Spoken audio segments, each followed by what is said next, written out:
நம்ம வீட்ல எல்லாம் சாப்பிட்றப்ப சாப்பாட்டுல உப்பு போட்டு சாப்பிடு, அப்பதான் சாப்பாடு டேஸ்ட் வரும்னு சொல்லுவாங்க. நாமளும் சூடு சொன்ன அதிகமா இருக்கணும்னு உப்பு அதிகமா போட்டு சாப்பிடுவோம். ஆனா அப்படி அதிகமா உப்பு போட்டு சாப்பிட்றது உயிருக்கு ஆபத்துன்னு ஒரு ஆய்வுல கண்டுபிடிச்சிருக்காங்க. வாங்க அதை பத்தி பார்த்து தெரிஞ்சுக்கலாம். பொதுவாகவே உப்பு என்னன்னு சொல்லுவாங்கன்னா சோடியம் குளோரைன்னு. உப்பு எங்க ரொம்ப அதிகமா கிடைக்குதுன்னா கடல் தண்ணியில தான்.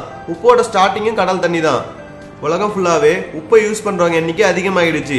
அதிக உப்பு சேர்த்துக்கிறதுனால வருஷத்துக்கு 25 லட்சம் பேர் இறந்து போறாங்கன்னு ஆய்வுல கண்டுபிடிச்சிருக்காங்க. உப்பு அதிகமா சேர்த்து சாப்பிட்டோம்னா என்னென்ன விளைவுகள் வரும்னு வாங்க பார்க்கலாம். இதுல ஃபர்ஸ்ட் பார்க்க போறது ஹைப்பர்நாட்ரிமியா. இது எதனால வருதுன்னா நம்ம பிளட்ல சோடியம் அயன் அதிகமா இருக்கிறப்ப வரும்.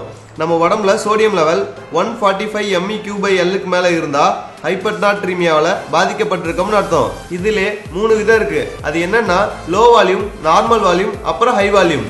லோ வால்யூம் ஹைப்பர்நாட்ரிமியா இருக்குன்னு எப்படி தெரிஞ்சுக்கலாம்னா வாந்தி, பேதி, வியர்வை, சிறுநீரக பிரச்சனைனால இந்த பிரச்சனைலாம் இருந்தா லோ வால்யூம் ஹைப்பர்நாட்ரிமியால பாதிக்கப்பட்டிருக்கும்னு அர்த்தம்.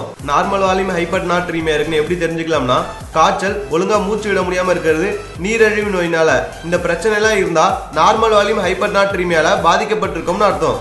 ஹை வால்யூம் ஹைப்பர்நாட்ரிமியா எப்படி வருதுன்னா நார்மலை விட 3% அதிகமா உப்பு யூஸ் பண்ணனால வருதுன்னு சொல்றாங்க. அது மட்டும் இல்லாம உப்பு அதிகமா சேர்த்துக்கிட்டா வயிற்று புற்றுநோய், நீரிழிவு நோய் வரும்னு சொல்றாங்க.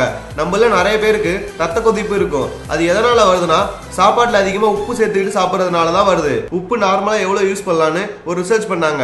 அதுல ஒரு மனுஷன் சாதாரணமா ஒரு நாளைக்கு 9.2 கிராம் உப்பு யூஸ் பண்றான். அதை குறைச்சி 5 கிராம் உப்பு மட்டும் யூஸ் பண்ணானா ரத்த கொதிப்பு மற்றும் இதய சம்பந்தமான நோயில இருந்து அவனை பாதுகாத்துக் கொள்ளலாம்.